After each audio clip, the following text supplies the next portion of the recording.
Балдардын ден соолугу деп атасыз. Муну кранды көрүңүзчү.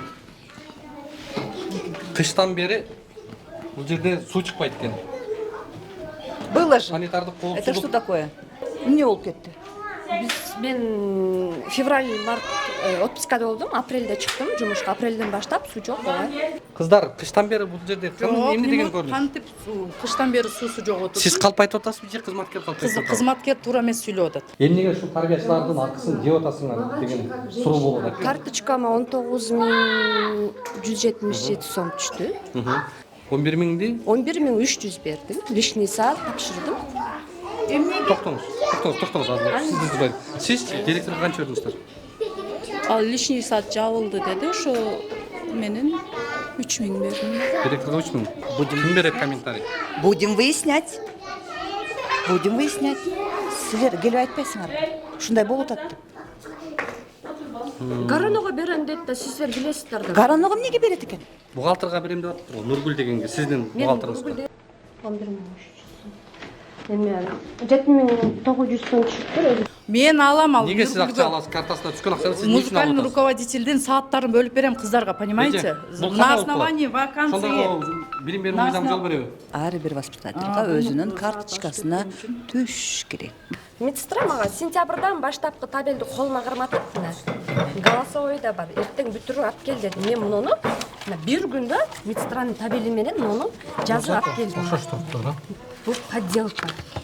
Тергөөдө эмнени аныктадыңыздар? Ал жак боюнча эмне маалыматыңыздар бар деп Тергөөдө эчтеке жок. Себеп кылмыш козголгон эмес. Же болбосо жуви деп коет, жувиге эч кандай материал катталган эмес. Мүмкүн да тергөөдө андай күнөөсү чыккан боюнча эч кандай эчтеке жок. таза. Таза. Эми тергөө боюнча. Анча түшпөдү да? Канча Түшпөдү. А по факту канча түштү? Айта бериңиз. Канча түштү? Өзүм айлыгым түштү. Ошо канча? Өзүм айлыгым. Өзүңүздүн айлыгыңыз бул 28 миң деп атат. Коркпой айтыңыз. Канча? Айдаралиев 8 күн келип атат. Санаңыз. Жок, жок берди. Мына. 1-2 күн келип атат. Так, Айдаралиев. Айдаралиев 2 күн келип атат. Силер мамлекеттен 8 күн келди деп туруп акча алып атасыңар. Аныңызга согласнамын. Эмнеге? Жок, азыр мына жерден эми явно. Билчү элеңиз муну? Жок. Буга ким күнөөлүү? Күнөөлүү директордун эми чечебиз. Сизде күнөө барбы? Эмнеден? Ушул боюнча. Мен текшерген эмес экенмин да мына. Демек сизде да күнөө бар да, э? Косвенно. Прямой эмес. Прямой эмес. У меня не было Мэрия, сизде да күнөө барбы? родительдерге чалып Косвенно тештик көрөбүз. Питаниясына бизге эч ким арызданған эмес. Ошентип акча алып атат. Жок, сиздерде күнөө барбы азыр бул боюнча? Бул боюнча текшербегенге кичине бар күнөө. Кичине, э? Сиздики да косвенно. Ошондой болуп атат. Азыр мен бошой албайм, обедтен кийин бошойм. Обедтен кийин бошойсуз, э? Обедтен кийин. Жакшы. Негизи кандай карайсыз? Президент абдан ушул чиновниктерди ошо отурбагыла, ошо кичине артыңарды көтөрүп иштегиле, элге чыккыла, жагдайларды жеринен чечкиле деп силерге кандай айтып атат да, ошолго кандай карайсыз эми сиз азыр? Мен туура эле карайм, бу жерде отурган убакыт деле жок.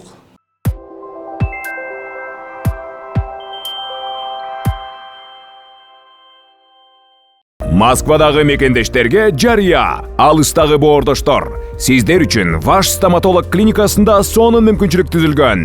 Дареги Лухмановская метросу, Светоозерская көчөсү 32. Медициналык борбордо стоматологияда бардык кызматтар көрсөтүлөт. Терапия, гинекология, урология бөлүмдөрү, анализ тапшыруу, УЗИ. Саат 9-дан 21:00-гө чейин жума бою дем алышсыз кызмат көрсөтөт. Ваш стоматолог заманбап жабдууларды орнотуп, тажрыйбалуу такшалган дарыгерлерди гана ишке алган. Улукбектин катталуучуларына атайын акция жана арзандатуулар каралган. Клиниканын стоматологиясында 20% акция. Рентген жана консультация акысыз. Ишемби күнү УЗИ акысыз. Ал эми жекшемби күнү терапевттин кабыл алуулары акысыз. Ваш стоматолог сиздин ден соолугуңуздун сакчылыгында.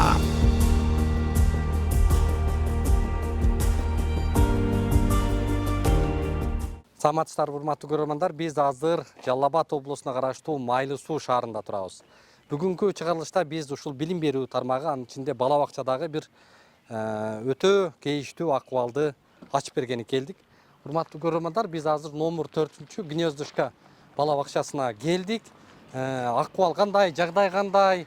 Бүгүнкү чыгарылышта сиздерге айткыбыз келген нерсе эмне? Буюрса аны чогуу жүрүңүздөр, ичинен көрөлү, жагдай менен таанышалы, акыбалды сиздерге айтып берели. Саламатсызбы, кандайсыз? Сиз тарбиячы, э? Жок. Жардамчысы болом. Тарбиячынын жардамчысы. Биздин атыбыз Улукбек, журналистбиз. Колдон келсе балдарды тартпай эле коелу. Бизге журналыңызды көрсөткүңүзбү? Азыр тарбиячы келсин өзү көрсөтөт. Жок, Мен берсин. жардамчысы болом да. Саламатсыз. Атыбыз Улукбек. Сиздики? Гүлжан. Гүлжан, бизге эмеңизди көрсөткүңүзбү? Титрайтыңызды. Фактически көрсөтсөңүз бизге.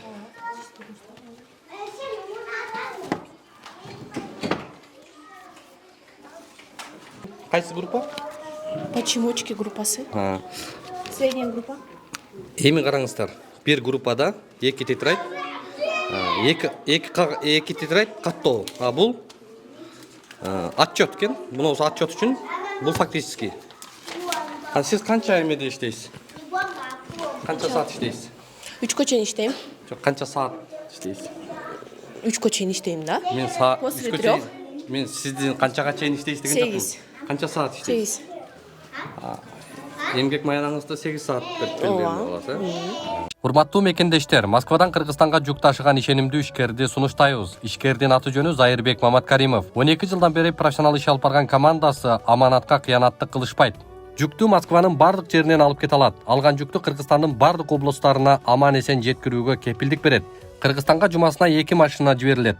Жүк баасы көлөмүнө жараша ыңгайлуу баада 500 рубльдан өйдө бааланат. Дареги Нижегородское метросу Перовское шоссе 9, району 7. Байланыш телефондор +7 926 788 70 70 0704 70 70 21.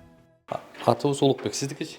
Зрегулярстан экенби? Ким? Зрегулярстан экенби? Мага эмени көрсөтпөйсүзбү? Журналыңызды. Штептер берсеңиз, фактически. Жок, фактически дөрүңүз болот. Бакыңыз. Табель.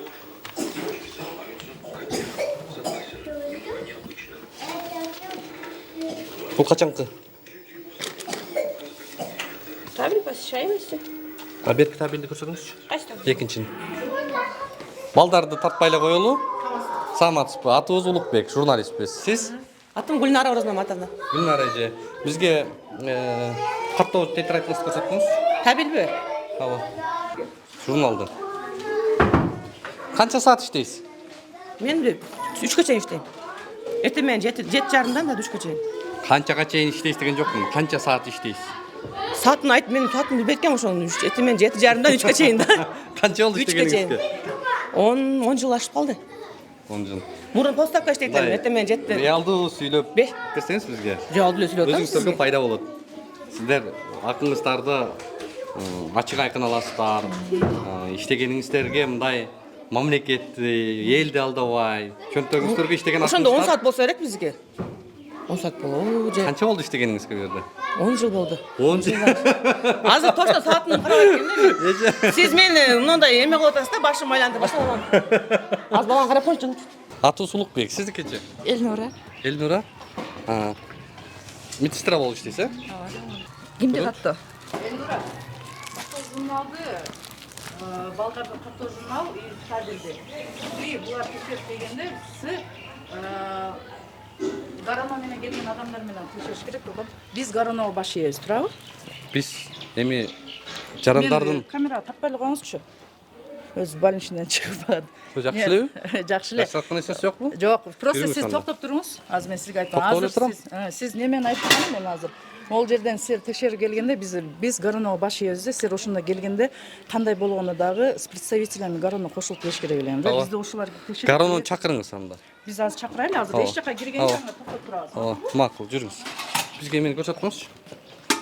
Журнал. Мен немени чакырайын. Азыр сиз кызматкериңизге мыйзамсыз буйрук бербеңиз. Мен мыйзамсыз буйрук берген жокмун. Берген буйругуңуз мыйзамсыз. Мен буга эмне буйрук берип атам? Мен эчинчи. Сиз журналды көрсөтпөй деп атасыз. Мен журналды көрсөтпөдүм. Мен Биз- кухняга киргизгенди, ал айттым. Все. Анда жүрүңүз, журналды көрсөтүңүз.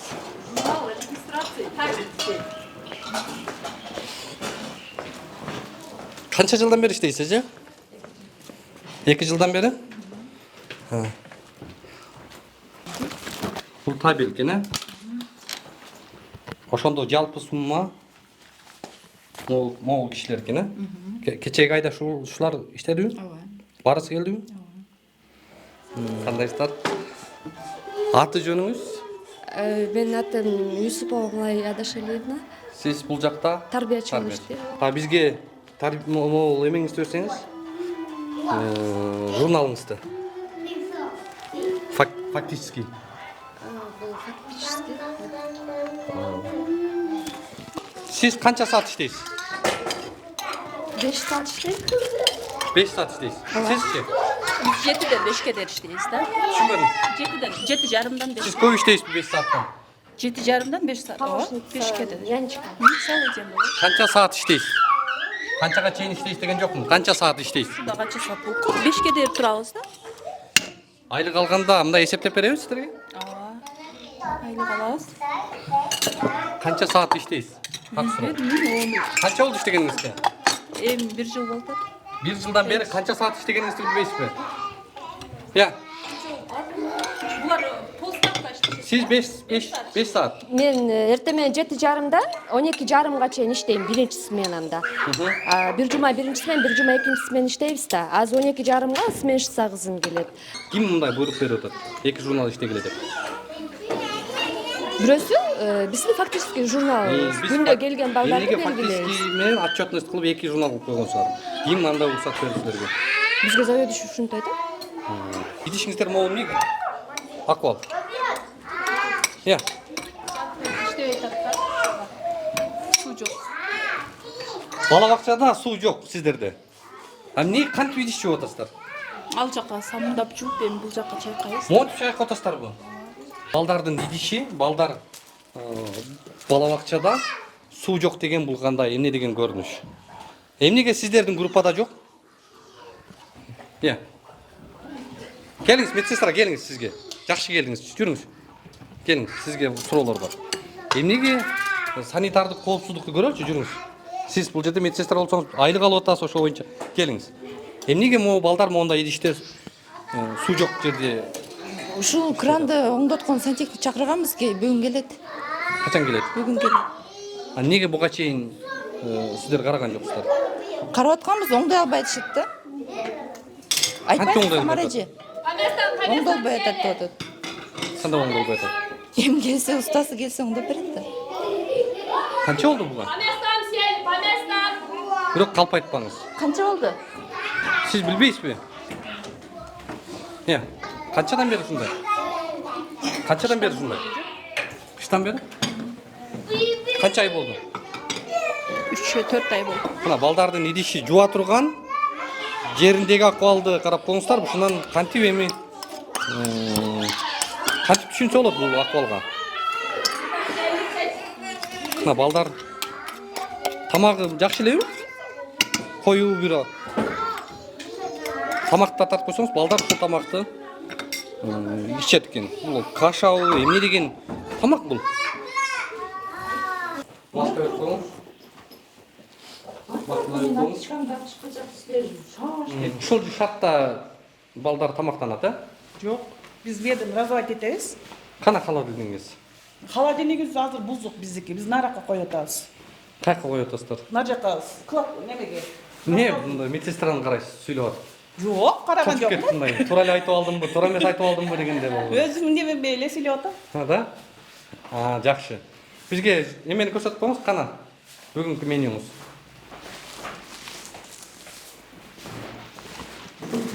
Жаққа қойын, жылас. Бүгүн не жейт балдар? Каша овсяная, хлеб, чай сладкий. Түшүнүктүү. Бул не болгон кагаз? Бұл нандың мурда қалып қалған немесі. Бұл нанды жазып кетшетті өздері үшін. Канча алгандарын жазып, Алып қойыш керек екен мұны. Бұға көп болды.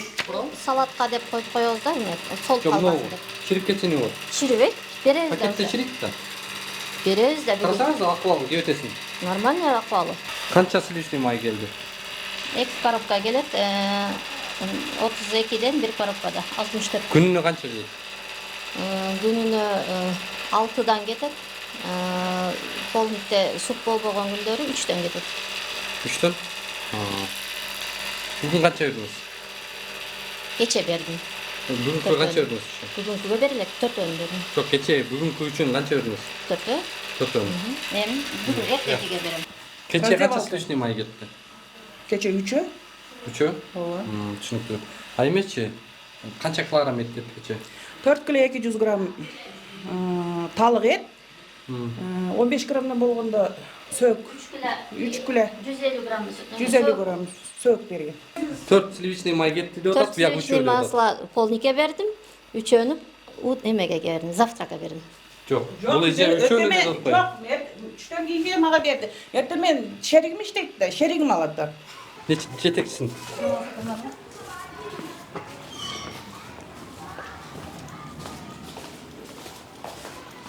Гароно бухгалтермен келсін.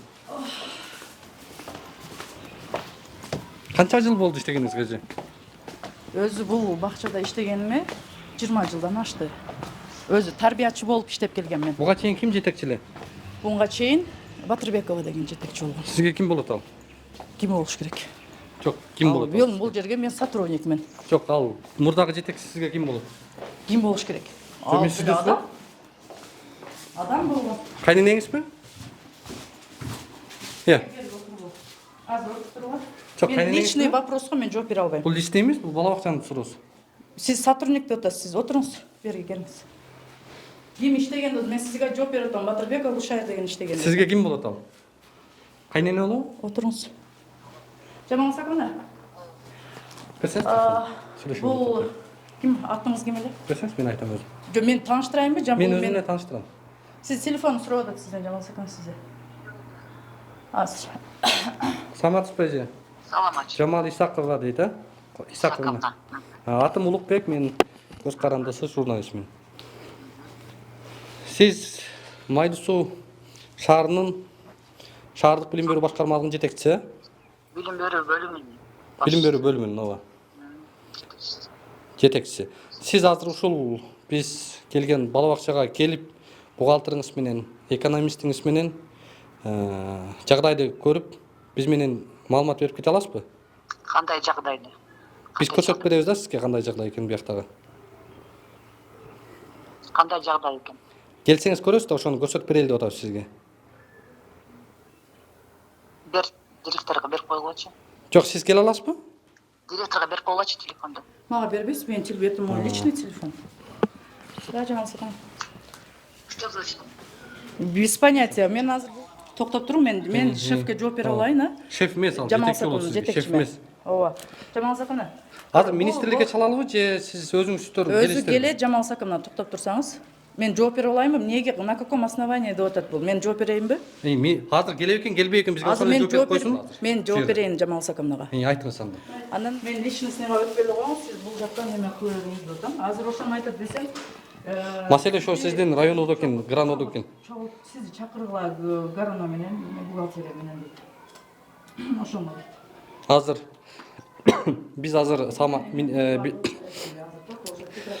билим берүү министрлигинде Нурзада Алло. Нурзада же саламатсызбы? Да, саламатсызбы? Ден соолугуңуз жакшыбы? Жакшы. Мен атым Улукбек, журналистмин. Дагы бир жолу тааныштырып коеюн. Да, о. Мен азыр эже бул жакта Майлы суу шаарында бир жагдай боюнча бала бакчадагы акыбалды чагылдырганы келди эле. Анан гаранооңуздарды чакырсак баш тартып келе атам. Баш тарткан жок. Бул жакта заведующийиңиз бар экен. Анан экономисти, бухгалтери жок, гараноодо бар да. Экономист жок, бухгалтерлер бар. Экономист болуш керек негизи. Детсадын өзүндө жок. Жок. Өзүндө жок. Мен детсад сурап. Централизованный да. Эже бизге ошол гараноонун экономисти, бухгалтери, анан гарано керек болот деди да бул жакта. Келебиз дешти азыр Жамал сакына. Жамал сакына азыр айтты, биз азыр барып калабыз. Бухгалтерия менен өзү. Эже, бизде азыр бул жак мен сизге подробный бул боюнча маалыматты берем. Тийиштүү укук коргоо органдарына бериш керек. Бул жакта вообще беспредел экен. Бул жакка текшерүү ошол гаранооңуздар эмне иш кылып атат? Бул жакта прокуратура эмне иш кылып атат? Таң калып атабыз. Анткени абдан чоң укук буза турган жагдайларга күбө болуп атабыз да. Биз бул боюнча сизге кенен тааныштырабыз. Анда биз азыр гаранооңуз айтып койсоңуз бизге келип бул жакта бала бакчадагы жагдайды бир таанышып кетсе, Макул. Майлуу, ооба, майлуу, макул сөзү. Макул, макул. Аты ата энесиге мынакей. Ооба, Айзада ушу ата энесинин эмеси. Баланын аты кана? Мынакей. Рамзан. Мына жерде мынакей Камбаралиев Рамзан. Саламатсызбы эже, биз бала бакчадан чалып атабыз сизге. Бала бакчадан эмес. Камбаралиева. Жок, Камбаралиев Рамзан. Камбаралиев Рамзан. Апасы болосуз да? Айзада дейт. Бир айда 22 күн келсе, 5 күндөн Ой, келген. 22 күн. 5 күндөн болгондо 22 күн болот. 22 күндүн мисалы үчүн 20 күнү келсеңиздер, 2 күн келбесеңиздер, ал эсептелеби, эсептелбейби? Эгер справка болсо төлөнбөйт, справка жок болсо төлөнөт да, барбаган күндөрү дагы. Барбаган күндөрү дагы справка жок болсо төлөнөт. Түшүнүктүү. Саламатсыздарбы. Атыбыз Улукбек. Журналистпиз. Сиз? Билим алуусун билим берүү бөлүмүнүн башчысы Караева Жамалхан Исаковна. Эмне орой сүйлөйсүз телефондон? Орой эмес, мен ушинтип сүйлөйм. Өзүңүздүн натураңызды ошондо? Өзүмдүн натурам. Кол астыңыздагы кызматкерлерге кыйкыргандай эле кыйкырып койдуңузбу? Мен кыйкырган жокмун, мен өзүм ушинтип сүйлөйм. Мен кыйкырбайм. Экономистиңиз барбы? Бухгалтер. Экономист жокпу? Она болеет сейчас. Жок, негизи болуш керекпи? Негизи бар. Каякта ал? Кабинетте отурат. Давление 170. Давлениеси көтөрүлүп кетти. У нее давление болеет. Эми силердин оюңарды эле, ушу силерди уккан эле давлениеси көтөрүп, она болеет өзү. Болду. Давлениеси нестабильный, да?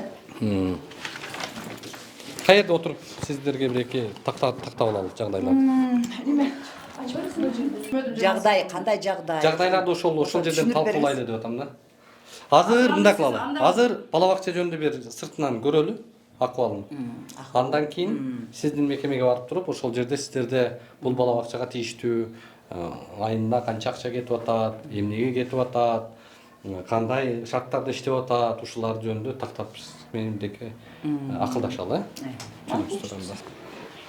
Баланын ден соолугунан өткөн коопсуздук көңүл бура турган нерсе жок негизи, Конечно, эң негизгиси. Эң негизги приоритет катары ошол, Ошол. Бүгүн кандай болуп атат булардын ден соолугуна болгон коопсуздук?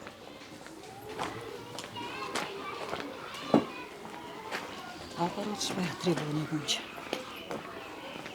Талаптагыдай эле болуп атабы? Талаптагыдай. Жүрүңүз бияка. Биз балдарды тартпай эле коюңуз. Бияка жүрсөңүз эже. Биз азыр көрдүк. Сиз биякта тарбиячы, Жүрүңүздөр, могу келсеңиз эже. Балдардын ден соолугу деп атасыз. Муну экранды көрүңүзчү. Кыштан бери бул жерде суу чыкпайт экен. Было же. Санитардык коопсуздук. Это что такое? Эмне бул? Келиңиз жооп бериңиздер. Эмне? Бардыгы суулар агып атат эле го. Эмне болду? Эмне болуп кетти? Мен февраль-март отпускада болдум, апрелде чыктым жумушка. Апрелден баштап суу жок ооба. А почему көтөргөн жоксуң? Билчү элеңиз? Почему көтөргөн жоксуң? Директор бар го. Билет, ооба. Кантип билет? Деле билет, директор деле билет. Как это? Вода-то должна быть. Бул Сдал вопрос директорга бериңизчи, бизде жөн сотрудник. Пойдем. Сейчас. Так. Бул бир жагдай. Негизи суу болуш керекпи? Обязательно. Почему Эме бул мындай болду Жамалсакына, баягы ЧС болду го, ошону у нас труба керек. Нол жердеги труба азыр мына кече эле оңдогонбуз. Бул просто бүгүн кадымга келип калган үчүн неме кылганда. Пожарный щиттен суу чыгарыш керек, гидранттан иленип калыптыр. Ошон үчүн бүгүн келип кылып кетишет. Аны уже кылып оңдоп, у нас не получается. Почему надо? Ал Трамес сүйлөдү, неме зимыды. Оңдо 10 жолу чакырдык ал. В каждой группе должна быть вода. Каждой. Ол жасап суу келди. А мне үчүн азыр вот эта проблема появилась. Кыштан бери сиз бу жерде үстүндө отурат экенсиз. Биякта отурган кыздар кыштан бери бул жерде эмне деген көрүнүш? Кантип кыштан бери суусу жок отуруп. Сиз калп айтып атасызбы же кызматкер калп айтып атат? Кызматкер туура эмес сүйлөп атат. Жүрүңүз анда. Ал биз оңдотуп, аларга мен түшүндүрүп айттым.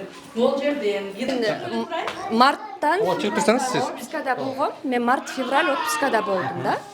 Апрелден баштап иштедим. Апрелден келгенден суу жок болчу. Мына апрелден баштап. Ооба, чыкпай аткан. Чыкпай аткан. Мен жалган сүйлөгөн жокмун, кухнядан ташыйм. Мен аны билбейм, ага жооп бере албайм. Мен укканым жок эч нерсени. Болгону мен апрелден чыктым жумушка, суу жок болчу. Балдар булар өздөрү сырттан ташып келет экен ысык сууну. Муздактуу сууну кантип экөөнү мындай бир аралаштырылат да. Муздак суу берилбейт да балдарга, чынбы? Аралаштырыш керек идиш жууганда. Кантип аралаштырат булар? Ысык суу менен муздак сууну. Ал маселе ушул жерде көтөрүлө турган маселе. Бул жерде чечилбесе, в известность коюш керек да. Анан силер жөн эле жүрүп алдыңар ошол. Директор кайтып деп атпайбы? Директор кайтып деп атпайбы? Булар эмне кылсын? Сизге бармак беле. Мен аларды кирбели деп айттым. Любой момент. Кел, сизге дагы суроо. Сиз акыркы айда канча сом алдыңыз? Бизге азыр маалымат бар. Картаңыздардагы акчаны сиздер наалам төлөйт экенсиздер. Бизде бул боюнча достаточно информация бар. Сиз ошону конкреттүү бизге айтып бериңизчи мындай. Азыр идеяда жок, ачыгын айтыңыздар. Ачыгын айтып бериңиздер бизге. Мен 5 саатым бар, 8.000 айлык алам. Анан Карточкаңызга канча түштү? Канчасын сиз директорго бердиңиз? Ачык айтыңыздар оны. Сиздерге карточкама 19.177 сом түштү. 8.100 сом профсоюзга кармап калып 7.900 алып калдым. 11.300 лишний саат деди, берип койдум. 11.300 бердим. Лишний саат бухгалтерияга котором деди, ошойт да. Кимге берем деди аны? Нургүл деген деди. Ал райондо иштейби? Нургүл деген иштейбиз деди? Бухгалтер. Бухгалтер, а? Бухгалтерга канча берем деди? 11.300. Мен 5 саат Берек болсоңуз. Неге? 5 саат. 11.300 сомду наличный картаманы алып тапшырдым. Токтоңуз. Сизчи? Сиз канча тапшырдыңыз? Биз зарай 13.000ден алабыз. 13. Буякта алсаңыз? 13.000 алабыз. Аты жөнүңүз ким? Самара. Самара. Фамилияңыз? Мырзаканова. Сиз 13.000 алдыңыз. Канчасын директорго бердиңиз? Карточкама түшкөн акчабы? Бизге ачык айтыңыздар. 16.000 түштү акча. 16.000, директорго канча бердиңиздер? Ал лишний саат жабылды деди, ошо менен 3.000 бердим. Директорго 3.000. Калган канча сом калды сизде ошондо? Өзүм айлыгым эле 13.000. 13.000. Ошонун канчасын директорго бердиңиз? 3.000. 3.000 директорго бердиңиз. Ал эмне деп алды? Ал лишний саат деди, мен түшүнбөдүм. Кимге берем деди? Билбедим. Лишний саатты сиз картаңызга түшкөн, аны чыгарып директорго берип атасыз. Лишний саат деген үчүн. Бизге арайды өзү 10. Түшүндүм. Сиз ошондо лишний саат болуп атканда бул жактагы ошондой экен. Бардык эле сиздерде коллегалар бар эле ушундайбы? Мен өзүмө кана жок, негизи эми сиз билесиз да, мына коллега болгондон кийин мен өзүмө кана жооп берейинчи, пожалуйста. Кайсы айда сиз акыркы айда мына? Апрелде мен 5 саат иштедим. Бирок мага 19.300 түшүп калган экен, лишний саат экен деп 11.300-дү мен заведующийга тапшырдым. Бул кандай болуп калды? Мен буга комментарий бере албайм. Ким берет комментарий? Будем выяснять. Силер келип айтпайсыңарбы? Ушундай болуп атат деп. Гаранога берем дейт да, сиздер билесиздер да. Гаранога эмнеге берет экен? Бухгалтерга берем деп атыптыр го, Нургүл дегенге, сиздин Мен бухгалтерыңыз. Нургүл дегенди көргөн эмесмин. Мен Нургүл деген лишний саатты деди. Мен законго жакшы түшүнбөгөнүмө этот лишний экен, бул сенин саатың эмес деди. Мен алып барып бердим. Пойдемте выяснять будем сейчас. Качан азырбы? Да. Бул кызматкер барсыңбы? Жок. Экөө тең. Сабактар болсун. Кагат выяснять этебиз. Фамилиясын алабыз азыр. Фамилиясын алып элебиз. Директорду алып барабыз. Сиз мындай прозрачно иштегенге кызыксызсызбы? Өтө кызык. Именно прозрачно. Анда биз мына жерде ар бир группадан, ар бир группадан 2ден журнал алдым азыр. Бир группада 2, бирөө отчет үчүн, бирөө фактический журнал. Болушу мүмкүнбү мындай? Все хорошо, пойдемте. Жок, негизи болушу мүмкүнбү? 2 журнал. Бир журнал болуш керек. Бирөө болуш керек. Алар по факту иштегенин көрсөтүш керек. По факту көрсөтүш керек. По факту, только по факту. Отчет үчүн болбош керек башка журнал. Жок, по факту, только по факту. Акыркы жолу бул жакты ким текшерген? Мы в квартал один раз чыгабыз. Балдардын санын карайбыз. Жүрүңүз. Жок, жок. Азыр сизге так суроо. Мына бокон туруп алайынчы, билесиз го мени. Жок, чын. Не камерадан? О, ушундай немем бар да, пожалуйста. Немеңиз Эми кыймас. менин өзүм Сизге суроо. сурадым. Эмне үчүн бул тарбиячылардан сиз Мен бул- карточкасына түшкөн акчаны бергиси? Мындай да, бизде музыкальный руководитель деген вакансия бар да өзү. Бирок бизде музыкальный руководительден диплом болуш керек өзү негизи. Андай бизде жок. Тарификацияга койгондо музыкальный руководитель вакансия деп турат негизи. Ошо сиз азыр сурап Жок, атпайсызбы? мен сизге так суроо берип атам. Токтосоңуз. Тарбиячыларга бөлүп Угасызбы? берем менчи. Так суроо берип атам. Турмакыл. Бул жердеги тарбиячыдан экөөсүнөн теңсиз. Экөөчүн эмес, мына Юсуповун жүрүңүз, мен табелден көрсөтүп бере алам сизге. Мен экөөсүнөн сурадым, калп айтпайм. Экөөсүнөн так сурадым. Так. Айтып берип атат. Кайсы Биз картабызга түшкөн акчаны директор заведующий алат деди. Так. Аны районодогу Нургүл деген бухгалтерга ачыкча ставкаларды берет деди. Эмнеге бул? Жок, Нургүл деген кыз бизде иштебейт. Жок, бухгалтер экен райондо. Бухгалтер районунун Жамал Сакана жок. Она расчетная, она бухгалтер на 0,25 ставки. Бирок ага бирденге. Жок. Мен алам ал. Неге сиз акча аласыз? Картасына түшкөн акчаны сиз не үчүн Музыкальный алып атасыз? руководительдин сааттарын бөлүп берем кыздарга, понимаете? На основании вакансии. Сонда билим берүү мыйзам жол береби?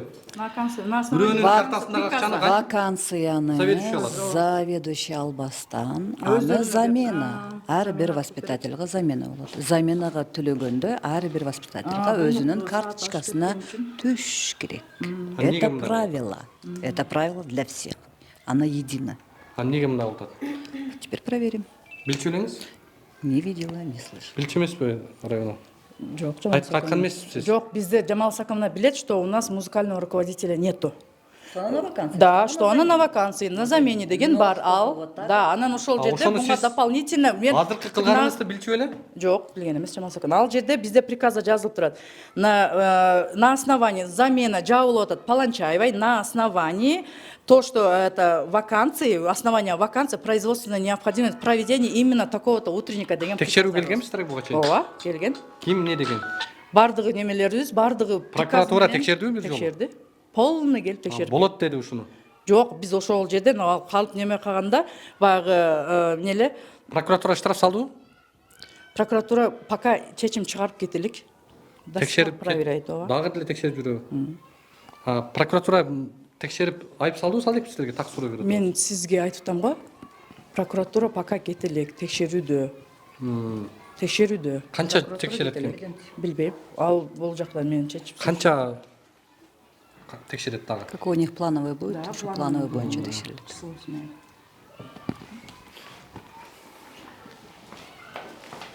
Жарлы эле айтып бериңизчи мындай. Эмне болгон? Баарын айтып бериңизчи. Мына неге сиздердин айлыкты ошончалык мен таң калып атабыз да?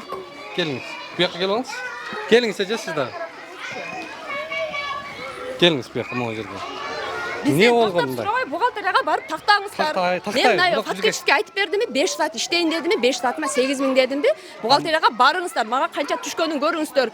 Банкка барыңыздар чыгарган. Не 1 жылдан бери биздин укугубузду ким коргойт? Биздин укугубузду ким коргойт? Качан муңу чыкпай иштеп жүрө беремин. Али сиз келесиз тыкылдатасыз, али бияк келет тыкылдатып, мен тажап кетти. Мен чыдай албайм мен ага. Чыдай албаймын мен ага. Кайра келип алып менден интервьюны так мен айтпайм, тактап алыңыздар, өзүңүздөр тауып алыңыздар. Мен болгонун фактически да айттым. Сиздер декларацияны толтурганда өзүңүздөр толтурдуңуздарбы? Декларацияны заведующий 1 майга бизге праздничкине туура келип калганга мен өзүм бүтүрүп берем деди. Бардыгыбыз 150 сомдон чогултуп бердик. Заведующий декларациябызды бүтүрүп берди. Прокуратура мунуларды текшерип текшербедиби? Прокуратура текшерген кен. Текшерип эмнени выявить этти? Билбейм, эмнени выявить этип кетти, прокуратура аны точно билбейм. Штраф салдыбы, салбадыбы сиздерге? Штраф салганын да билбейм, салбаганын да билбейм.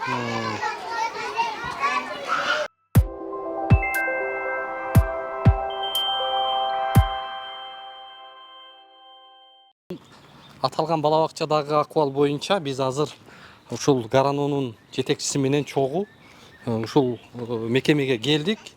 Бул жакта мэр отурат экен, анан шаардык билим берүү бөлүмүнүн башчысы отурат экен, чоңдордун баары ушул жерде экен. Азыр биз маселени тааныштыралы, айталы, дейли. акыбалды көрсөтөлү, анан сиздер баа бересиздер. Саламатсыздарбы? Мэрчи мэр? 3 этажда. Азыр биз мэрге эле баралы, бул боюнча жүрүңүздөр. Саламатсыздарбы? Атыбыз Улукбек, журналистпиз. Сиздики? Айтолкун. Мэр өзүндөбү? Мэр жок, Жалбатта. Вице-мэрлерчи? Бир вице-мэр бар. Могу вице-мэр отпускада. Өзүмдө эле азыр. Кечиресиз, атыбыз Улукбек, журналистпиз. Сиздикичи? Арапбаевич. Ким? Нурахмет Арапбаевич. Нурахмет байке. Отурбайсыз, отурбай. Отуруңда. Отура берип ушу туруш керек болуп калды азыр. Макул туруп турганда рас туруш керек болсо улатабыз. Биз азыр могу жакта Гнездышко деген бала бакчага барып келдик. Мэрге келдик эле, жок экен. Сиз биринчи вице-мэр турбайсызбы? Бул жакта биз эми азыр укук коргоо органдары баа бериши керек бул жакта. Абдан чоң мыйзам бузуу фактылары аныкталып атат. Сизге кызыкпы бул жагдай? Конечно, кызык. Биз менен чогуу катышып койбойсузбу иш-чарага? Менин азыр жыйындарым бар. Мен эмем жок, бизде бар жок план менен үч жүрөт бул жерде. Азыр жыйын болот. Мен убактым жок. Бул жак өзү Гаранонун жетекчиси. Өзү алып барып көрсөтөт. Азыр эмне кайсы жерге барышыңар керек болуп атат. Биз барбайбыз, биз ушул Гарановго келдик атайын. Ошол жака түшүп катышканы эмеспи? Азыр эмнеде эмеде соц отделден өзүнүн адистери бар, булар менен именно Гаранов менен иш алып барат. Ошолордон түшүшү мүмкүн. Мен бошой албайм, обедтен кийин бошойм. Обедтен кийин бошойсуң?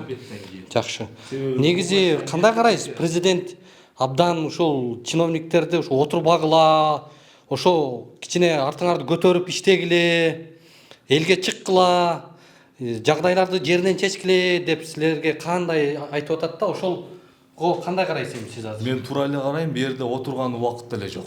Мен сизди көрүп эле жүрөм, сиз иш алып барып атканыңызды, анан каерде кандай билбейм, бизде отурган убакыт деле жок.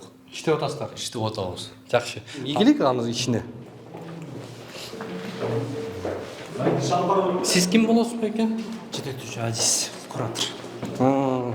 Мэрияда. Билим берүү борборунун көзөмөлдөөчү, жетектөөчү адисби? Жакшы. Негизи каттоо журналы бирөө болуш керекпи? Ошондон баштайлы. Бирөө болуш керек. Таанышып алалы. Аты жөнүңүз ким? Менин атым Гүрөсел Жанбайына, главный бухгалтер. Шаардык билим берүү бөлүмүнүн башкы эсепчиси. Сиз? Мен Эмира Камалдиновна, расчетный отдел боюнча. Каякта? Карамбудо? Ооба, Карамбудо. Бул жак ошо бала бакчанын жетекчиси. Канча кызматкер бүгүнкү күндө иштейт? 5. Жалпы. Канча айлык алат? Канча кызматкер садикте иштейт? Мен сизден сурап атам, аяктарып айтыңыз. Табирде канча? 29 ушундай болот. Жок, азыр сиз мага так айтпайсызбы? Канча организация бар? Эсимден чыгып калат да. Канча кызматкер? Нургүл сизби? Жок. Нургүл деген каякта жанагы? Азыр больничныйда ал. Больничныйда ал. Ордунда сизби? Милдетин аткарып атасыз? Канча кызматкер иштейт? Канчасы тарбиячы, канчасы техперсонал? Мынакей 22, персонал 20. 27 персоналдар. Мамлекеттин акчасын сиз бөлүп атасыз да? Кантип билбей атасыз? Канча айтпайсызбы? Айттым, много турат. 18 воспитатель. Воспитатель бул персоналдар. 18 воспитатель. 22 персонал. Жалпы канча кызматкер иштеп атат ошондо? 30. 33-32. Апрелде. Алишерова А. Алишерова. Канча күн экен санаңызчы? 6 күн. 8 күн. Кана? Мынакей 8 күн экен, а? 8 күн. Бул жерде? Кана, айылда. Санаңызчы? Алишерова 1, энби жок. 2, 3, 4, 5, 6, 7. 8. Нол жерде, мына много, по-моему, плюс болгон, мына 1. Кана плюс болгон. 1, жөн турум. 5, 6. 1 2 3 Короновустар чакырбайсызбы? 4 ооба мына кетип атат плюс мына плюс болот 4 5 6 7 8 Скорыйдан звонить этип атышат. Ой, мен Тиги да- анча мынча мындай эмелерге Адамгерчилик болот да, ошону айтып атам. Адамгерчилик кылар бала. Айдаралиев 8 күн келип атат. санаңыз жок бу жерде мына 1-2 күн келип атат. так Айдаралиев Айдаралиев 2 күн келип атат. Силер мамлекеттен 8 күн келди деп туруп акча алып атасыңар. Мамлекеттен алынбайт. Кимден алып Мейли, атасың? биян карай берчи Кимден алып? Караба сен сразу эмени берип кеткиниң, жоопту берип кет. Чакырасызбы агроном? азыр телефондон сурашат жаман болот менден күйөөм жаман болот Жок, муну Токтоңуз. Муну маселе ушу муну болуп атат. жок, эмне себеп? Гүлсал Жамбаевна, сиз өткөндө эле айтып кетип, бизде ар жума келип текшересиз, туурабы? биз Бир муну жумадан көрөбүз. барып текшерген, анан кийин айткан, муногу табелди плюс койгонго мен жооп бербейм, тарбиячы жооп берет. Тарбиячыны мен Тарбиячыны чакырыңызчы азыр. бар бир балага Азыр мына чакырыңыз медсестраны тарбиячыны. чакырам, азыр токтоп туруң, медсестраны чакырам. Жок, тарбиячыны чакырыңыз азыр. Тарбиячы жооп береби, тарбиячы жооп берсин буга. Ооба, муну баланын келген Ол сиз санына жооп бересиз, тарбиячы тарбиячы менен медсестра жооп берет. Биз муну менен иштейт гарано. Азыр. Мен чакырам азыр. Медсестраны. Жок, жерде отуруп чакыра бериңиз. Сиз баарыңыздар эле чыгып кетип атасыздар. Эми чыксак, Эже, коллективда келиңиз сизден мына. сурап чыкпайбыз да, пожалуйста. Келиңиз мына. Что случилось? Эже чыкпай турсун. Мен чыкпайм. Мынан караңыз. Айдаралиев А дейт. Бул сиздерде мамлекеттен акча кетип аткан плюстарыңыз белги. Бул жерде 8 күн келип атат. Мынан караңыз. Жок, 1-2 күн келип атат фактически. 2 күн мына, 2 күн. Сиз муну 3 экен мына. 3 күн келиптир, 8 күн сиздер деп берип атасыздар отчетко. Кийинкисин өтөлү. Не дейт? Анаркулов. Бул жерде 18 күн келди деп атасыздар. Карайлы. 1, 2, 3, 4, 5, 6, 7, 8, 9, 10, 11, 12, 13, 14, 15, 16 күн. 16 күн. 16 күн көрдүңүзбү? Кайра эсептеңиз. Күтө дедим. Кийинки күн 15 күн дейт. 4-күнчүнү ачыңыз. 15 күн келиптир. Анарбаев 1, 2, 3, 4, 5, 6, 7, 8, 9, 10, 11, 12, 13, 14, 15. Бул жерде 15 туура экен. Кохонбаев. Сиз бу жака отчет берип атасыздар. Бул тамакка кетип турган акча да бул. Тамакка ушунун негизинде бересиздер. Ооба, медсестра коюп атат, ооба. Ушунча каражат кетти деп сиздер мамлекеттин акчасын алып атасыздар. 19 күн деп атасыз. Бул жакта 16 күн келип атат. 3 күн сиздер кошуп койгонсуздар. Хорошо. Сизге согласнамын. Аныңызга согласнамын. Неге? Жок, азыр мына жерден эми явно мына азыр медсестра келсе жооп берет да. Мына ол жерден я имею в виду, что Тетраттын разницасын согласна. деп атасың. Ошентип айтсаң, сөздү мындай такта. Туура, мына жерде 19 деп пул санат бу жерден, ооба, ошоңго. Сен эметет такта сөздү. Мэрия көрүп атасызбы? Мындай билчү белеңиз бул нерсени? Жаңылык болуп атабы? Подождите, азыр биринчи медсестра менен воспитатель келсин, хорошо? Мамасалиев. Эсептейли. 1, 2, 3, 4, 5, 6, 7, 8, 9, 10, 11, 12, 13, 14, 15, 16, 17, 18. Сиздер 19 деп берип атасыздар. Азыр келсин беркилер. Берип койсун, мен биринчи Дополнительный эме кыласызбы? Музыканыйдан. Тиги эртең менен өзү деле интервью бергенде айтты го, 8 саат иштейт, 5 саат иштейт, 8 миң алат деп силерге деле айтпады, уктуңар болсуңар деле. Ооба. Анан дагы эмне сурап атасыңар? Ошону айтып коеюн. Укпадыңызбы? Мен фактически 5 саат иштейин деп айтып бердим сизге. Ооба. Айтып бердим. Неге 8 миң сом алат дейсиз муну? Опять средний менен алат да. Неге бул жакта 19 миң сом алат?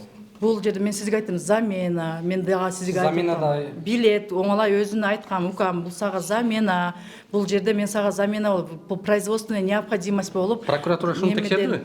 Текшерип, баарын жок, прокуратура неме кылганда биз бул жактан да биякта азыр айттым го мен сизге. Эмне деди прокурор? Прокурорлор келип эмнени текшерди? Кайталанып атам, прокуратура в данный момент плановая проверка идет. Жок, ошо келип сиздерден эмнени алды азыр? Биз муну көрдү көрбөдү? Ооба, то, что нужно неме кылганда азыр айтып атат, азыр бизде ал прокуратура в данный момент келиңиз. банка төлөйбүз, солардын баарын топ. Буну өзү төлөш керек го, эмнеге сиз төлөп атасыз? Төлөгөн ошо барбы? Бул жерде маселе мен со стороны келген киши катары азыр мен сиздерден калыстыкты көрбөй атам, урматтуу жетекчилер. Сиздер буга мыйзам чегинде чара көрүңүздөр. Азыр баарыңыздар бир тарапта болуп атасыздар да. Сизди жетекчи катары мен сизден калыстыкты мыйзам чегинде аткарууңузду мен өтүнөм. Мен сурап атам. Азыр сиздер кайра басып атасыздар бул кызга. Басымда алган жок. Мен сурап атам. Эмнеге кайрылбадым деп. Айтылбады. Эмнеге кайрылды мейли. Мен эмне билбедим. Кайрылды эмне кыласыз? Даярданып Мына келдик кайрылды. Сиз көрбөйсүз муну? Көрөбүз, чара көрүлөт. Мына. Эми чара көрүлөт. Баштап кече чыктык го иштебиз. Кече Чара көрүлөт. кече чыктык. Мынаке. Эми сиз эмне үчүн антип сиз ар бир бала бакчада, ар бир воспитательден ушундай сурап атасыз. Мына жакта дагы чыгып атпайбы? Бул сиздей жагдай барбы дагы башка бала бакчалардын? Ар бир воспитатель, ар бир тарбиячы өзү жооп берсин. Кудайдан коркобу, ачыгын, чынын айтып берсин. Мен өзүмдүкүн болгондой кылып айтып берем. Сиз маалымат чогултуп атам деп атасыз. Маалыматыңыз барбы алар боюнча? Мен өзүмдүн маалыматымды чогултуп. Мейли, бирок аларда сиз эми бир жерде иштегенден кийин кандай маалымат? Ар ким өзүнө жооп берет, өзүлөрү жооп берсин. Биринчи, конечно, очередь бул жерде директор жооп берет. Ар бир ушул допущенный ошибкалар үчүн. Дагы бир сыйра каралат бул нерсе. Биз тартипке чакырабыз. Если дело дойдет до увольнения, мы можем уволить.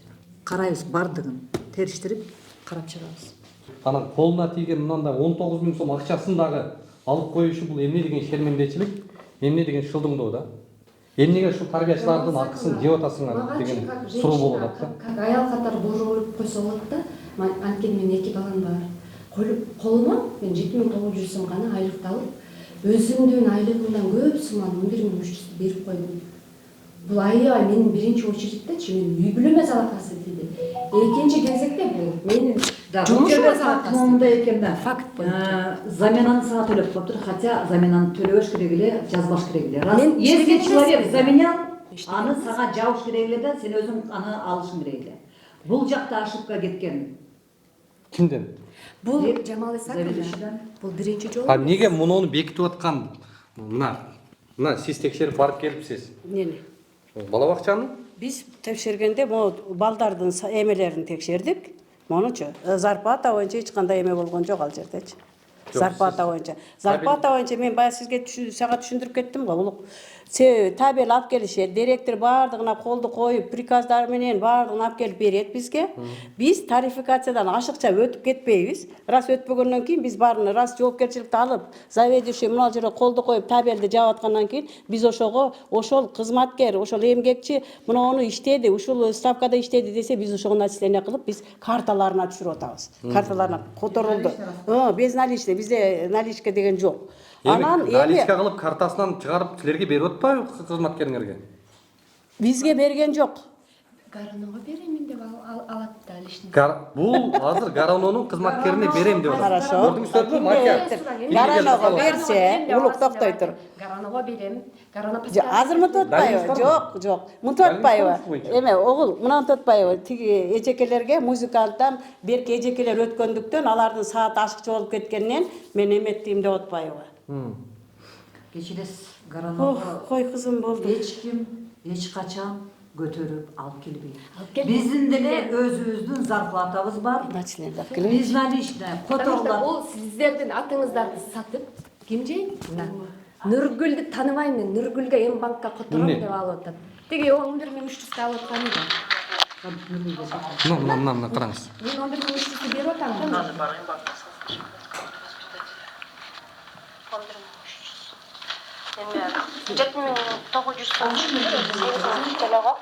Чакырыңыз мен бир жолу Байтүшүндөн Нургүл эжеңдин Байтүшүндө терминалынан чекип чыгарышты. Азыр шоксуз го эже, шоксуз. Мен сизди көрүп мен шок болуп атам эже. Мен анткени доказательствам жок болчу, ошон үчүн айткан эмесмин. Мен бир өрөндө бишин саатында берип койчу. Çalsam aldı koydu. Onun gözüm bunu gazı barayım baktım sattı şu kız kaldı. 11300. Эми 7900 сом түшүптүр. Өзү 8 түштү эле го. 100 сом ошо профсоюз автоматически кармап калды. Бирок мен өткөндө бир күнүм жабылбай калды эле го. Ошол да түштү экенсем түшпөптүр. 7900 алып калдым. 11 миң түштү. 11 миң 300 сом ошо түштү. Мына жерде кызылдагы акчаны алып келип санап берип атат. Эмне айтпадым, я чөт түшүнбөй атам, мен ушуну түшүнбөй атам. Эмнеге келип айтпайсыңар, момундай болуп атат. Сиз билесизби, билбейсизби, же сиз ошого күнөөлүүсүзбү деп айтпайсыңар, момундай болуп атат дебейсиңерби? Действительно. Гаранода адамдар иштебейт. Нургүл деген кызматкер ким болуп иштейт сизде? Расчетный бухгалтер жөнүндө. Расчетный бухгалтер. Расчетный бухгалтерга Байтүшүм банкынан которгонуңуз барбы? Байтүшүм банктын терминалынан которгом. Байтүшүм банктан запрос кылып туруп, аны далилдеп койсок болот аны. Байтүшүм банктын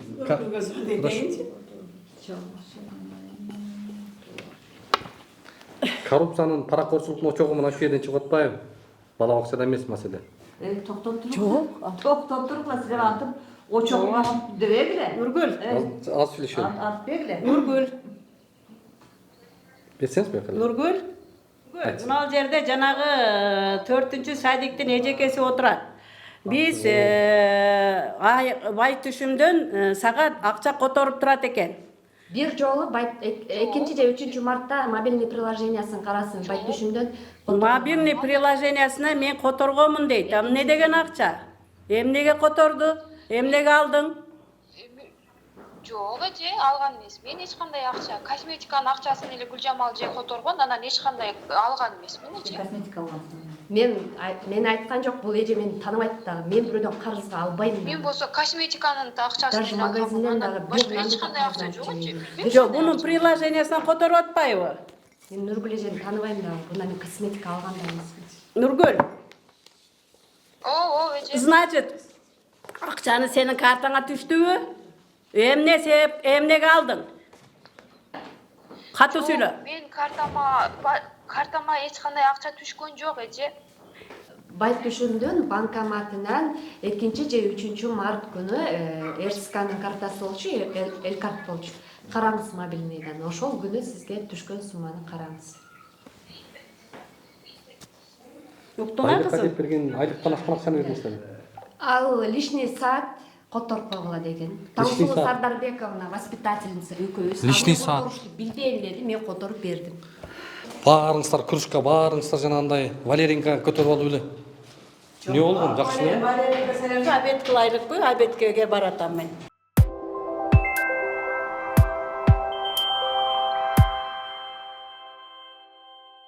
Фактически башка отметка, отчетко башка отметка кетип атат. Насчет чего? Насчет ал келбеген күнүнө дагы акча төлөнүп атат. Ошол боюнча. А сиз могу ата-эненин любой нукун алып туруп чалыңызчы. Келбеген күнүңө справка жок болсо төлөнөбү деп. Алло, саламатсыздарбы? Калил кызы Рахат бекен. Мен Гаранодан чалып атам. Азыр бул жерде текшерүү жүрүп атат. Мынол силердин балдарыңар 4-чү садикка барат, а?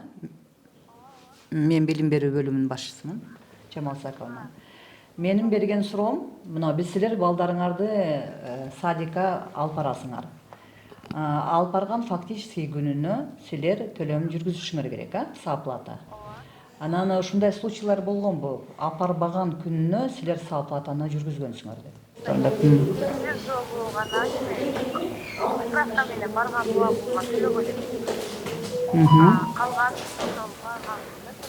Барган күндөрүнө төлөйсүңөр, а? Рахмат.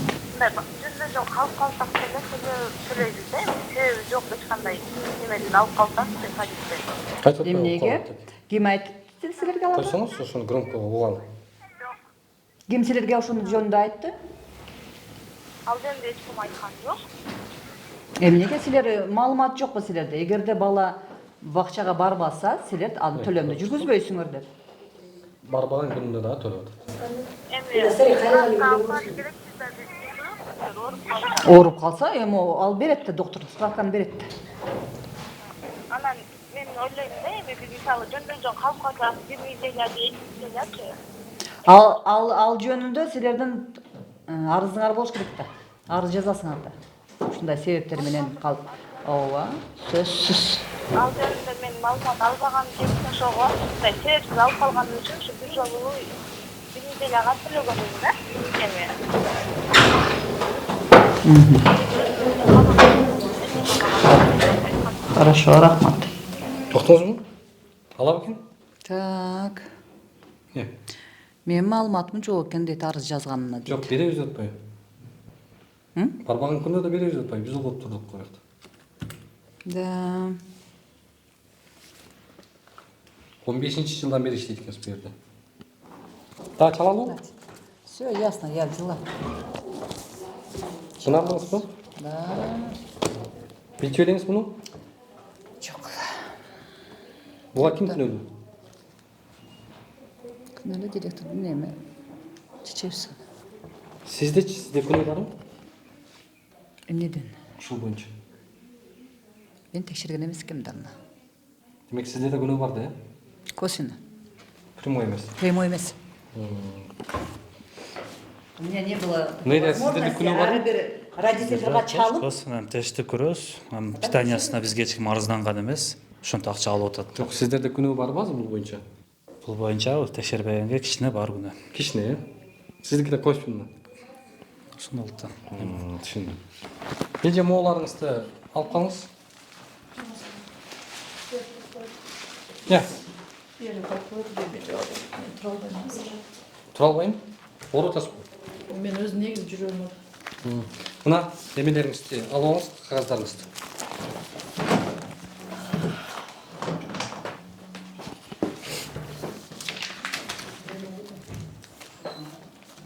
Тогуз группаңыздыкы, медсестраңыздыкы. Медсестрам канки. Сыноо медсестрам. Ана бирөө эле алмазбы? Да, бирөө эле. Так, бул бизге. Сиз эмне дейсиз муну эми?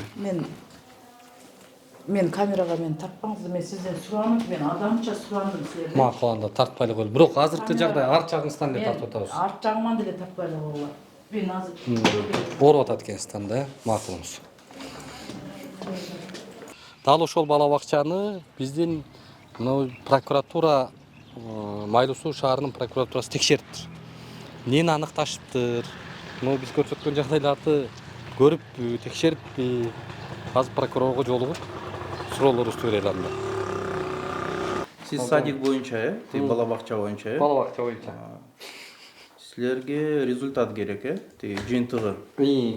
Анан сизге бир-эки фактыларды көрсөтүп берели деп келдик. Буга чейин текшерилди. Быйылкы жылда биринчи кварталга коюлган. Плановый проверка Гарано депчи, ошо Гаранонун өзүңүздөр билесиздер, садиктер, мектептер баштайт. Анан эми проверкалар башталган. Бүгүнкү күндө пока Гаранодо текшерип жүрүп аткан. Бизде азыркы кызматкер которулуп кеткен. Анын ордуна бирөө келип, ошо улантат да. Күнөөзүшкө дегенде текшердиңиздерби? Билем, так айта албайм. Текшерип жүрүп аткан да. Так айтчу киши керек эле бизге бул боюнча. Ким так айтып бере алат? Мен бүгүн эле жумушка чыктым. Бул маалыматты иштеп алып карайбыз. Жок, каралган жагдайлар болду деп тергөөдө эмнени аныктадыңыздар, ал жак боюнча эмне маалыматыңыздар бар деп келди. Тергөөдө эчтеке жок. Себеп кылмыш козголгон эмес, же болбосо жуй деп коет, жуйга эч кандай материал катталган эмес. Бүгүнкү күндө тергөөдө андай күнөөсүч боюнча эч кандай эчтеке жок. Таза. Таза. Эми тергөө боюнча. Тергөө боюнча таза. Прокуратура таза деп бердиңиздер ошону? Прокуратура таза деп берилик.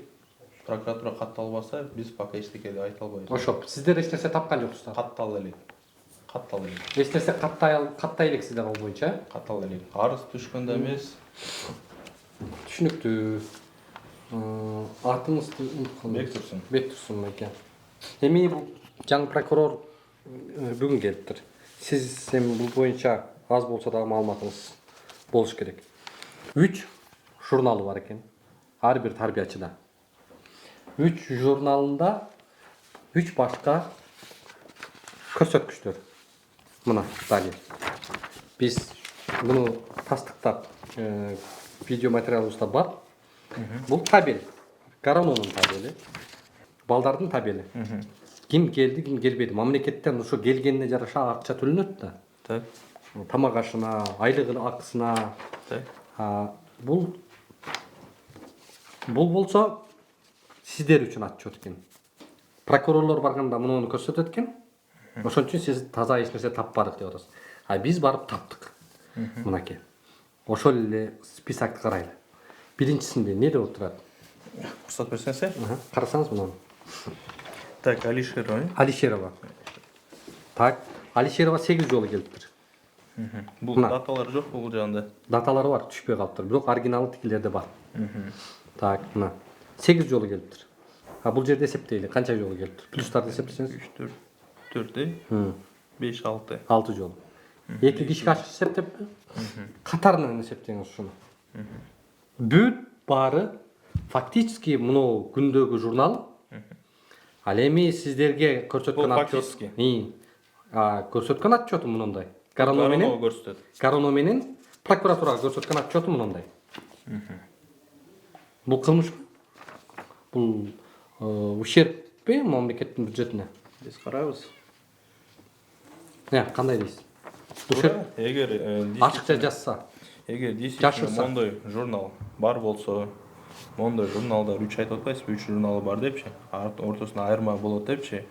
Ушуларды бериңиз, биз карайлы, ущерб табып эме алсак, биз кылмыш козгойбуз, обязательно кылмыштын курамын аныктап. Биз азыр бул колуңузда сиз копия алып келип атасыз, биз ошону барып туруп карайлы. Кызыктарсызбы азыр? Биз азыр барып оригиналын көрсөтөлү сиздерге. Хорошо. Жерине барып, как раз азыр сиздерде тергөө жүзүп атыптыр, Тергөө жүрүп Эми бул бир факт. Бул бир факт. Бул балдардын акысын мамлекеттин көзүн оюп аткан бир фактыны көрсөтүп атабыз. Экинчи факты. Бул кызматкер. Бул айда расчетный счет эмеден чыгып атат. Ким деген фамилия экен? Мындай ар бир бала бакчанын кызматкери ушундай деп атышат.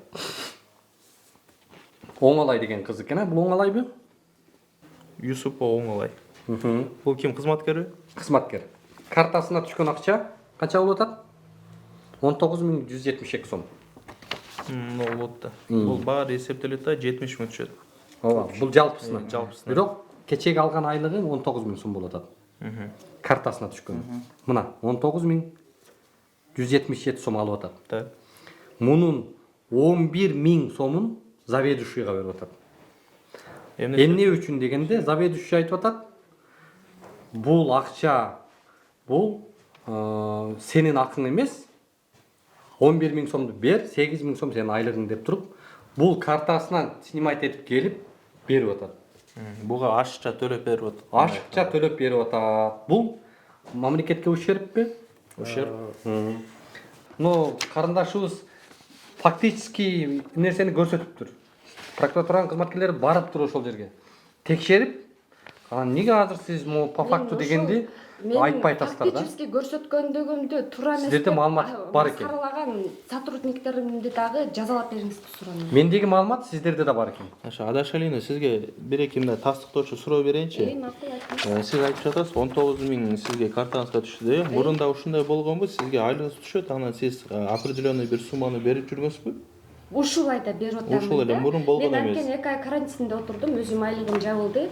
2 ай отпускада болдум, өзүм айлыгым жабылды. Мунондо мен неге подозрение уруп калдым? Бул мен өзүмө 7900 алып атат дагы, өзүмдүн айлыгымдан да көп сумманы 11300 алып коюп атпайбы? Сиз бердисе? 4-май күнү бердим. Бул бир эле жолу болду, Бир эле жолу? Мурунда болчу.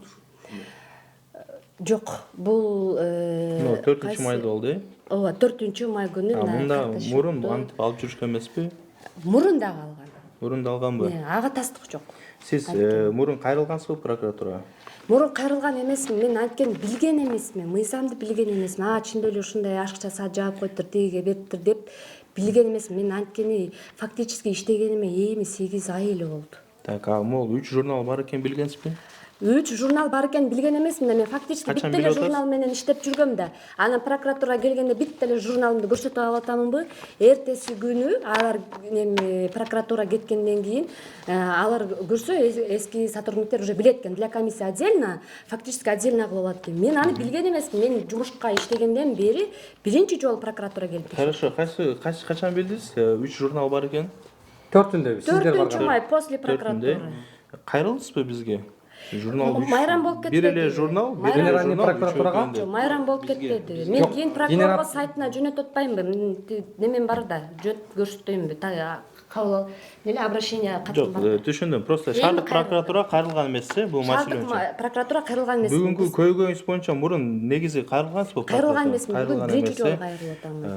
Анда азыр арызыңызды алайлы. Бул боюнча биз текшерип жүргүзөбүз. Макул. 3 журнал боюнча и айлыгыңыз боюнча, не? Азыр арызыңызды кабыл алып, сразу эле эме боюнча каттап текшерүүнү баштайлы.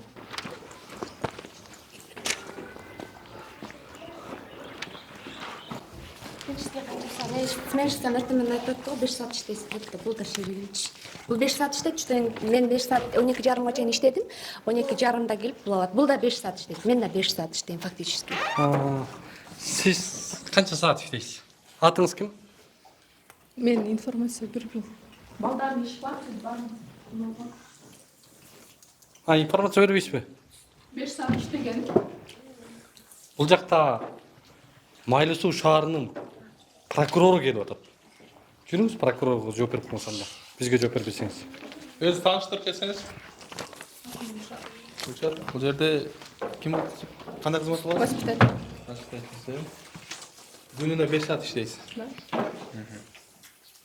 Күнүнө 5 саат. Канча мындай сыр болбосо маянаңыз? 11:30. 11:30. Айлык пайынан соң берем. Мына могу жерден карайлы. Качанчы группаны эле сиздики? Группаңыз кайсы? Экинчи. Так, кана. Фамилияңыз кана? Өзүңүз.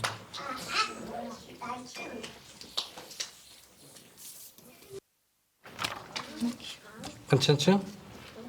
14 миң сом алат экенсиз сиз. 14 саат экен. 14 саат жалпы сумма канча экен? 28 деп турбайбы? Кана. Бияқта. Гүлшанбы? Бурканова? Мына сиз 28 миң сом айлык алат экенсиз. 28 миң сом кандай эме? Отпускнойбу же эмеңизби? Отпускной болуш керектир. Алдыңыз 14 миң алат экенсиз. Отпускка чыккам го мен. Жок, булар апрелде көрсөтүп атпайбы? Апрелде сен иштебедиңби? Апрелде жумушка чыккансызбы? Апрелде отпускной деп туруп 28 миң сом чыгарып коет ал. Мына бул Гаранонун отчету да? Мына. Бул кызматкер 28 миң сом апрелде алыптыр. Которулуптур, э? Которулуптур. Начислены. Базовый оклад 14 миң. Алганы 11 миңби? Колуңузга 11 миң аласызбы? Налог. Ошо налогдор менен кармалып 11,5 келет. Могу айда сиз 28 алыпсыз, э? Апрелде. Отпускной. Отпускной алып элек. Замена часов деп турат. То есть сиз 14 миң айлыгыңыздан тышкары 14 миң 44 сом иши дополнительно алыпсыз. Замена часов деп турбайбы? И жалпысы 28 миң 315 сом. Сиздин картаңызга түшкөн, э? Сиз жалган маалымат бербеңиз. Прокуратурага сиз маалымат берип атасыз. Апрелде сизге 28 миң которулду айлыгыңыз? 28 түшпөйт мага. Жок, картаңызга канча түштү? Картаңызга которулуу айлыгыңыз же колуңузга берилеби? Картаңызга которулат. Ошондой 28 миң 315 сом сиздин картаңызга которулган, э? Анча түшпөдү да? Канча түшпөдү? А по факту канча түштү? Айтып бериңиз. Канча түштү? Өзүмдүн айлыгым эле түштү. Ошо канча? Өзүмдүн айлыгым. Өзүңүздүн айлыгыңыз бул 28 миң деп атат. Коркпой айтыңыз. Канча? То есть картаңызга могу айлыгыңыз түштү. Бул түшкөн жокпу? Ошо кийинкилерин баралам. Мына журналды карасаңыздар, жанагы прокуратура келип текшергенде эле мен могу журналымды ача калдым да мынакей апрель айы бул майдан толуп калды болчу, биз муну улап алдык да бул жаккачы. Бүгүн журнал тетрадымды эми колума алдым, бүгүнкү күн белгиленбей калды. Биз алып койдуңуз да. Мен ушуну көрсөтсөм, мени сотрудниктер дагы, заведующий дагы мен факты көрсөтүп берсем, бул эмне деген деп бага кыйкырды. Бул жыртылабы, эскиреби? Зато мен факты көрсөтүп берип атам да. Медсестра мага сентябрдан баштапкы табелди колума карматып, голосовой да бар. Эртең бүтүрүп алып кел деди. Мен муну бир күндө медсестранын табели менен муну жазып алып келдим. Ошош туруптур да. Бул подделка. А бул мен фактым. Буну ошо күнү жасатышты мага. Сиз жасадыңызбы буну? Ушуну мага жазып кел деп мажбурлады. Колума сентябрдан баштап. Сиз жасадыңызбы бирок? Ооба. Бул мен фактически журнал, мен ушуга менен гана иштейм. Келген келди, справкасы бар дейм. Бул мен фактически журналым. Бул сиз өзүңүз үчүн колдоносуз? Өзүм үчүн колдоном. Мен ушуну көрсөтүшүм керекпи? Ушуну көрсөтүшүм керекпи?